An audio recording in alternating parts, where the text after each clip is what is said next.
Yo, what's going on, everybody? It's your boy Los. What's going on with y'all? It's your boy J. We are coming back at you with another episode of Stoner Sports Network here. How you doing, man? Bro, I'm good, man. All you Stoner Sports Network fans, we appreciate y'all tuning in with your Hell boys, fucking man. yeah, man. We appreciate all the love and support y'all been showing, man. Please continue to like, comment, and subscribe to all the shit we dropping. Facts. If you new to our Instagram, hit that follow button. Definitely. All that, tap in with your boys. We dropping heat for y'all all the time. Keep y'all tapped in with these playoffs, all the sporting news going on right now. Definitely. I can't wait to get into this shit, man. We got a lot to talk about, We got bro. a shit ton to talk about, bro. Hey, but before we get into that, man, if you new here and you just don't get the gist, bro, we're gonna smoke something while we talk about this shit. It's in the name. It's in the name. So if you smoke, grab what you got and spark up with your boys. Spark that shit up, man. But hey, bro, let's go ahead and dive right into it, man. The NBA playoffs. Facts. We are in the conference finals for the East and West currently. Mm-hmm. We got a lot of crazy storylines going on. We got a lot of momentum going in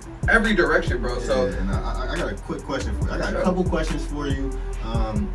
I'm gonna kick it. We're gonna start in the West. All right, I got a couple questions for you. So, if you've been following us at all, if you've been around for a little bit of time, you know this nigga right here has said a lot of shit about Paul George. And when Paul George plays good, he gives him his credit. But when Paul George plays bad, this nigga be on his ass.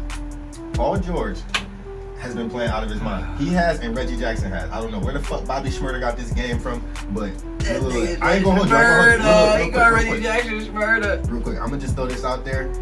If you've been paying attention, Reggie Jackson been hooping ever since Bobby Schmurder got out of jail. Bobby Schmurder get out, Reggie Jackson been hooping. I don't know if them niggas did a switcheroo. I don't know what the fuck Nigga, been going on. fuck that. I need Bobby Schmurder to drop a fucking song. Nigga, fuck all the other shit, nigga. I don't want to hear no Bobby influencing Reggie fucking Jackson, bro. But you're right. I be giving PG his slack, nigga. I don't cut it. I don't cut no slack on PG. So right now, is Paul George a superstar?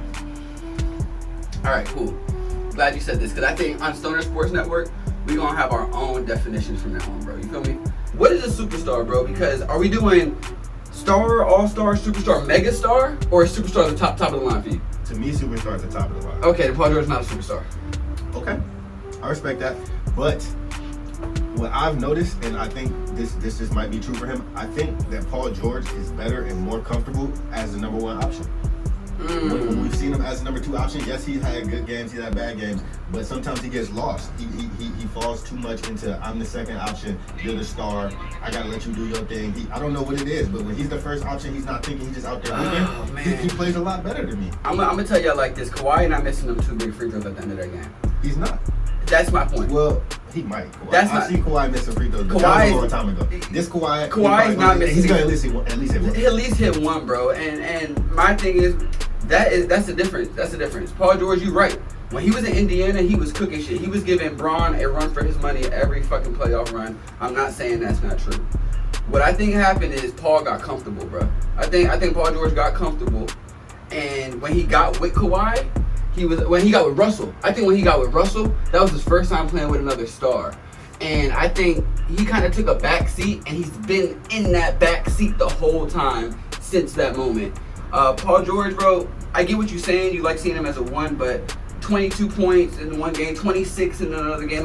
These are decent numbers, but I don't see why we're going to sit here and say Paul George is better than Chris Middleton. Dude, what? Chris Middleton? Chris fucking Middleton. Oh my God. Did you see the shit Chris Middleton did last night? I did. Absolutely nothing. And that's my problem with Chris Middleton. He has too many games where he does absolutely nothing. I put PG in the same boat. Paul George will at least take well, I guess they both take a shit ton of shots if they back. But like, nigga, I don't know, bro. What I'm saying is they're in the same tier. Chris Middleton and Paul George in the same tier. I'm putting Paul George a little bit ahead. You're only saying that because you have. If Chris Middleton had a Nike shoe and you wore that bitch, you'd be saying the same thing. Paul George has a shoe for no reason. Of course. I've seen Paul George be the number one option and carry niggas. Giannis goes down. Carry niggas to what? To the playoffs, to playoff wins, to something. I don't know. If Chris Middleton is the number one option, if Giannis goes down and you're saying Chris Middleton is my best player, I ain't got faith in that shit. No cap. Well, shit. I mean, I guess I don't have faith in PG. He's beating the Sun. He beat the Sun. He got 2 dubs. Number one option. No Kawhi. Okay. He's hooping. Okay. PG's hooping. Okay. I wanted to talk about this. I think it's been nice. It's been cute. It's been fun. The Suns. I agree with you. I think the Suns are gonna win the series. Right. Wait, who do you think the Suns are gonna win the series? Who do you think the Clippers? To me, it's just gonna be tough for the Clippers to win 2 games in a row. Really 3, because they won last night, so they gotta win 3 in a row. So to win 3 in a row, it's gonna be tough for me, especially when you're like Reggie Jackson has to keep playing this good. Marcus Morris has to keep playing this good. I don't know if they're gonna like play that good for 2 more games. They could. I'm not saying it's impossible, but I'm trusting that Chris Paul, Devin Booker have 1 good game in them. I do want to touch on this Ty Lue shit, because I'm gonna be the first to admit that when he was in Cleveland, I'm not gonna say he was a bad coach. I don't think he was a bad coach at all. I think he was, an adequate coach. Like, I felt like we had such a great team. We were gonna make it to the finals. I feel like we were gonna make it to the finals with Black, but they just didn't fuck with Black. He didn't get along with the players, whatever. They fired him. Ty Lue, I felt like Ty Lue just got along with the players more because 1, he's Black. 2, he's a person that played in the NBA. Personally, you know I'm a Cavs fan, so I just didn't think Ty Lue was that great of a coach. But to see him get this job, to see how Doc couldn't get those niggas over the hump, and niggas have a lot of respect for Doc and what he's done. He couldn't get them over the hump, and to see Ty Lue get them further than they got last year with more injuries. With Paul George as his number 1 now, and all the shit he's overcoming, and then the coaching strategies, you see him running the zones, him doing anything he can to get his team, to that next level. I respect the fuck out of it, Ty Lue. And I want to say this real quick. You touched on that Doc Rivers point, and Doc Rivers had a far better team and did far less with his team when he was with the Clippers. And he had a 3-1 lead and 20-point leads in like all them next games. That's exactly what I'm saying. And I think it would be a mistake for us not to mention why Ty Lue was so great. And you mentioned some of the things, such as he's a player's coach. He is Black, so he's going to relate to the players more. I don't think we take enough consideration that this man played point guard under Phil Jackson with Kobe Bryant and Shaquille O'Neal on a dominant Lakers team. He knows how to take talent and mesh it together. He's seen it firsthand. He was a part of it firsthand. You're a point guard, and you have a longevity in the NBA. You're playing under Phil Jackson, bro. Phil Jackson's going to show you everything. Yeah. Ty Lue knows the game. He knows the game, bro. And beyond knowing the game, so that's one aspect of why he's a great coach. He knows the game, and then tying in that relatability to the players. So now you got their trust, they buying into what you're saying, and you know what you're talking about. So all that shit's coming together, and Ty Lue is putting it all together, bro. Nah, facts, man. I can imagine how many Kobe stories Ty Lue got. Hey, man, respect to that man, Ty Lue, bro. And like we said, Lowe's got the Clippers going forward, even though he doesn't think Paul George is a superstar. Nah, this shit all Ty Lue. This shit is all Ty Lue. A little bit of Reggie. A little bit of Reggie. Hey, I got Clippers, like you said. You got Suns, but you want to go ahead and swing to the East? We gotta swing this thing to the East, man. Let's go ahead and talk about it. So, before the series, you had the Bucks in, would you say 6, I think? Bucks in 6, you had Hawks in 7. Hawks in 7. Now we got two series-defining injuries. I thought the Trae Young injury, I thought he was going to play through it, then he sat out last game, which makes me, I don't know if he's going to play next game. I don't know what the plan is for Trae Young, but him sitting out was something that we both thought was going to really just hurt the Hawks. Like, they could not get over that hump. Little did we know, fucking Kevin Huerter got the sauce. Lou Will got back in his bag one time. Hey. Man, the A was fucking cracking last night, bro. And I want to say, man, shout out Lou Will, because this is a man just 2-3 months ago that was looking at retiring. He didn't want to play no more. He was done with this NBA circle. He gave a lot to the Clippers organization. Even took a terrible deal.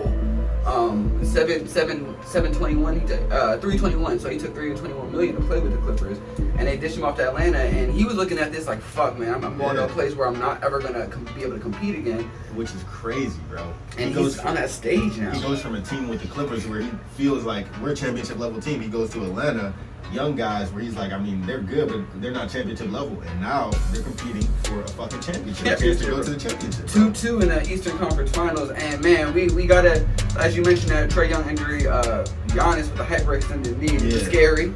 Very scary. But like we was talking about before, you mentioned just got with an ACL. Yeah, bro. We was talking off cam and shit. And that was the first thing. Like, when you see that, you see a knee go like that, you see how he falls, you see him holding it. You just think, we've seen all these ACL injuries, we've seen the scary Paul George, we've seen Kevin Ware, we've seen all these crazy knee injuries. Oh, I forgot about that Kevin Ware. Bro, yeah, when you see somebody hurt their knee, it's just like, that's just the last thing you want to see. As a person who played basketball, as a person who loves the game of basketball, even if you're going against somebody, you just don't want to see them get hurt, bro. Like, I'd rather beat you at your best than you get hurt. You know what I'm saying? Like that's just how a great hooper.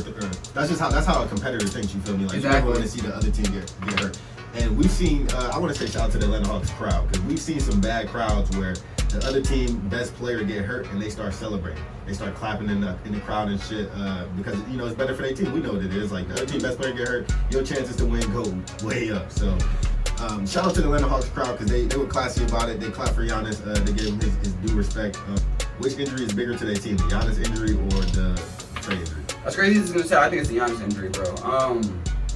Man, the Hawks have proven all season that no matter who goes down, next man up. They really are playing with that next man up mentality. And I believe the Hawks are playing with no pressure. The Hawks are missing a lot of key pieces, bro. DeAndre Hunter, you got Cam Reddish just came back, but he's not 100% obviously. And then you got Trae Young now, bro. Bogdanovic, he's injured as well, bro. And they just continue to win. So I think this is a bigger injury for the Bucks, especially if the Bucks do make it out this round. How is that knee going to favor Giannis in the finals? So I think this is a way Giannis' injury is significantly bigger. Gotcha. I agree. So who are you taking? If Giannis is out for the rest of the series, what we know about Trae Young, he might come back, he might not. We don't know. Who are you taking for the rest of the series right now? As it's looking. I'm taking Chris Middleton. I'm taking Chris Middleton, bro. Man, this is probably the worst Eastern Conference final matchup we've ever seen. As far as talent, you're in Game 5 of the Eastern Conference Finals. You want to see the best of the best playing, trying to get to the finals. And this is one of the first years where we're looking at it like Kawhi's been missing from the Clippers. CP's being in and out the lineup with injury. You got Giannis hyperextended Trae. The best four players in this that their teams remain in this playoff, bro. That they're inconsistently in and out the lineups, bro. So I'm gonna take Chris Middleton, man. I think Chris Middleton's the best player in that series now. Okay. And in the playoffs, the best player in the series normally wins. That's true. I think that the Bucks have the edge right now just slightly because they have more home games left. And I think that that's a good point. With the way the lineups are, you have basically role players. Like you have a lot of role players. And then Chris Middleton, he's an all-star. Drew Holiday, he's on the Olympic team. He's a great player. You got two guys like that. I think that they're going to play better at home. And then the Hawks are going to play good at home too. I think both home teams' crowds are going to carry them. So I feel like just because the Bucks have more home games left, that is going to give them a little bit of an edge because I think they're going to play better at home. Okay. I'm still taking the Hawks to win this series, though. Okay. You're still taking Hawks in 7? Yes. Man, that's a bold pick. That is a very bold pick. And but again, I'm going to take the Bucks. But, man, this series is going to be an interesting one. So, you got in the finals the Hawks and the Suns. Wow. The Hawks and the Suns. And that's it. That's light, dub. That should be light work for Phoenix. That should be light work for Phoenix. The Hawks? Phoenix. Hey, man, let us know what y'all think as far as the Western Conference and the Eastern Conference is concerned. Who do you think coming out of both conferences? Guys, give us your finals matchup right now, bro. Let us know. Let's go ahead and transition to some other news happening just all over the sports world right now.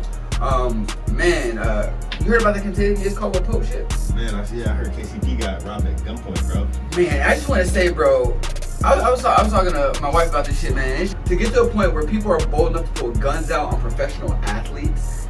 Yeah, like, I get it. People have been getting robbing people and pulling guns on people for the longest. But on a professional athlete, I mean, this man's worth tens of millions of dollars. Like, this is where the world has come to, bro. Crazy, bro. And, I'm glad KCP made it out of that and that everything's good with him, bro. It's like almost one of the things where it's like, it's worse to have a name because the nigga know you got some shit. They're like, bro, there go KCP, he by himself. And it don't help that KCP 6'5", nigga. Like, he stand out, bro. So it's like... Yeah, like, a regular nigga that got money, like, you might not know, you know what I'm saying? You might skate by, but a nigga like KCP, you see that big, tall motherfucker, like, yeah. It's crazy, bro. So, bro, that shit was wild, man. But, hey, I just want to tell people, man, KCP did the right thing, bro. If anybody ever in that situation, man, just give up what you got, bro. Yeah, you got it, bro. Just you can have pride, but if you want to have pride, you ain't going to have no life, bro. So, bro, let's go ahead and move on down now. Scottie Pippen calling Phil Jackson, the legendary Chicago Bulls coach, a racist. Bro, Scottie, and double down on it. Scotty's been in the news a lot recently. He had those comments about Kevin Durant and comparing him to LeBron and all that shit. KD, KD, he's the type of nigga he's gonna respond. So KD, responded. They went back and forth. So I love that about KD, man. You gonna talk that shit about me, bro? I'm gonna talk my shit back. It is what it is. But Scotty, I don't know what Scotty's on right now. I don't know if he's just, I don't know, because he's Scottie Pippen. You don't have to make a name like, nigga, you're Scottie Pippen. So I have no idea why he's saying this wild ass shit right now. But to say that Phil Jackson is racist because he gave Tony Kukoc the ball over you is kind of wild.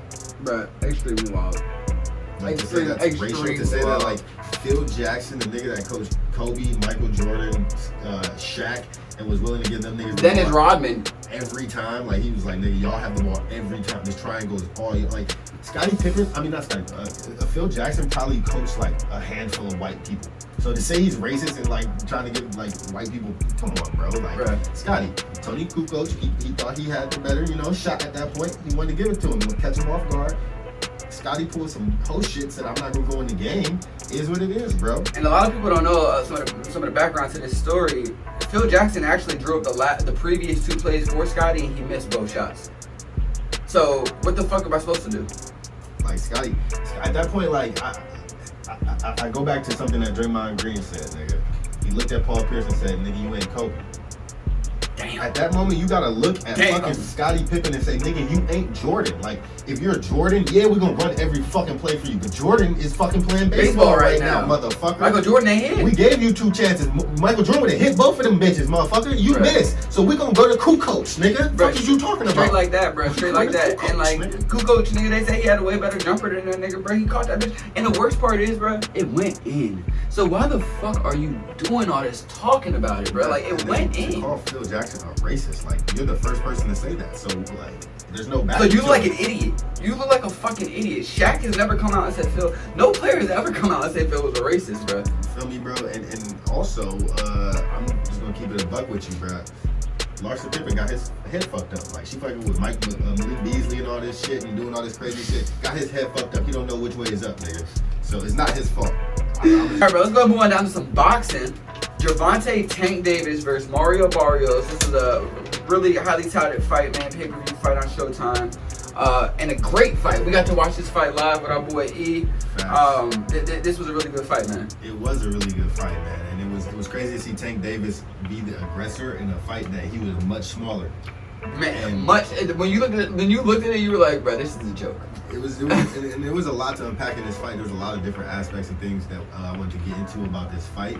So the fact that he was the smaller fighter, and when we was watching the fight, the unofficial box score had him losing a lot of those first rounds. Floyd told him. And that's what I wanted to get into. We see a moment where Floyd, one of the greatest of all time, who's your mentor, who's seemingly one of your coaches, is on the sideline, talking to you while you're in the fight. And to be able to concentrate on the fight, like, all right, I'm gonna concentrate on what I gotta do versus this nigga, listen to this nigga, and still, execute. And you still feeling pain, bro. Like, you still getting hit, you still getting tagged, nigga. Like, and keep executing like he did. Gervonta Davis is gonna be one of the greats. I think that's what it is. Yeah, bro. That fight right there, bro. That showed me something about Tank, and man, the sky's the limit for that dude, for real. Facts. And what I want to say is, I think he has a lot of Floyd in him. He reminds me of a young Floyd in the way he boxes. Like, people see how Floyd boxed toward the end of his career, and he was much more defensive. When he was young, he was a lot more aggressive. And Tank has that in him. Like, he waits around, but he finds his moments to be aggressive when he throws them bitches, right? You can see his power.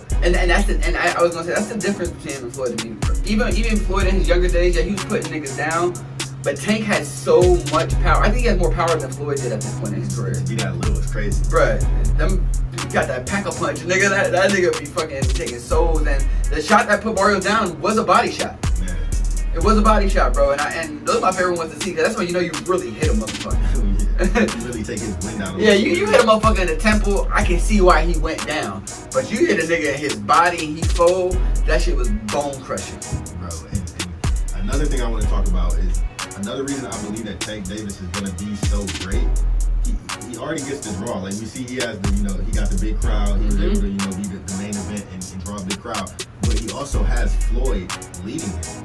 Definitely. So you have Floyd, who went through everything that you could possibly go through. anything that happens to Tank that he goes through, Floyd done been through. He done went through it. He done seen it. Times 10. So he's going to lead you in the right direction. So you have the perfect nigga to get you to fight when you need to fight.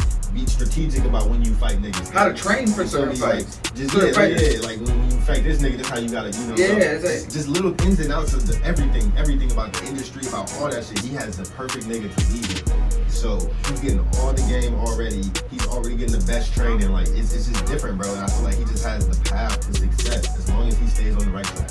Nah, definitely, bro, definitely. And like you said, bro, he has the perfect team in his corner. There's no other team a professional boxer could want to be part of than the Mayweather team, bro. Right. So. And to have Floyd believe in you so much that he's at your fights, he's coaching, he's doing all this shit, like you can tell that Floyd really believes in this kid. Yeah, he said he found him when he was young and 14. Yeah, he told him like you're gonna be a champion, I'm gonna turn you into a champion. And to see what he turned him into, nigga, only nigga predicting like that is LeVar Ball. Facts, bro. Floyd is not cap. I will say that. Floyd a lot of things he not cap, bro. So super impressive fight. Mario Barrios actually. Bro, I was very impressed with him as well, bro. He took a lot of hits. Man, he kept getting up too. Yeah. Shout out to him, bro. He fought hard, bro. And like we said, the unofficial card had him winning a lot of those early rounds. So if he could have lasted just those last 2 rounds, who knows how that fight would have went. Man. The card could have went either way. I think Them knockdowns, though. Them knockdowns. Yeah, the knockdowns really changed the fight for Tank. I think Tank probably wins those last couple rounds and being more aggressive. So it would have been a close fight, but that man, like you said, shout out to that guy because he fought hard as shit. He never gave up. He lost to a better fighter. Hey man, we want to finish off the episode. We got a funny ass topic, and we want to ask our fellas and also our ladies, man, what they think about this situation, man. But Bol Bol, he was a lottery pick for the Nuggets a couple years back, and his girlfriend posted the other day, a little Instagram model. You know how they get down. A little Instagram model chick. And she talking about, she posted a screenshot of her denying the bread from Bol Bol sent her 5 racks via Apple Pay. She hit him back something, I don't want it to be done. She was like, see, I'm not a gold digger type bitch, basically. I don't need my man money. I'm rejecting that 5K. And she wanted to show the world that, bro. I think that's cap, and I hope Bol Bol is not that foolish. Bro, let me be the first to say, we gotta put my tweet up here, all right? Background. Be the first to say she's dating Bol Bol, and she wants me to believe that she's not a gold digger. Yeah. We're not stupid here. Come on now. You're dating Bol Bol. We're gonna put up a picture of Bol Bol, and we're gonna put up a picture of her. She's dating Bol Bol, and she wants me to believe that she's not a gold digger. I got a hard time believing that. Y'all believe what y'all want. Y'all believe what y'all want, but fellas, we all know that right now that move right there was an investment. It's a long-term investment. It's a long-term investment. She is setting that little 5 racks. She knows she has a 100 rack payday coming for her. You feel me? Like Bol Bol has a lot of potential. If he lives up to just half of it, he's gonna get paid in the NBA. He's going to get paid. Why would you not want to be around for that? You feel me? Like it's just so crazy to me, and I hope Bol Bol. Like Bol Bol got friends that's in me. You know, he really cool with Melo, like Melo Ball, and he cool with that young crowd. So I hope his brother's letting them know, like, bruh, you gotta dead that. You gotta dead that ASAP, bruh. Like she shouldn't be posting shit. Unless you told her to post that shit, she shouldn't be posting shit. It is what it is, bro. You heard what I said, bro. You're dating Bol Bol, and you want me to believe you're not a gold digger. I can't believe it. It's been another one here with your boys on SSN, man. We appreciate everybody that tuned in. Facts. If you're new to the channel, man, hit that follow button, hit that like, subscribe. You know what I'm saying? Turn them post notifications on so you get all the videos when we drop. We drop the heaters all the time for y'all, bro. All the time, man. And hey, it's been another one with your boys, man. We appreciate y'all tuning in. And just like that, hey, we out.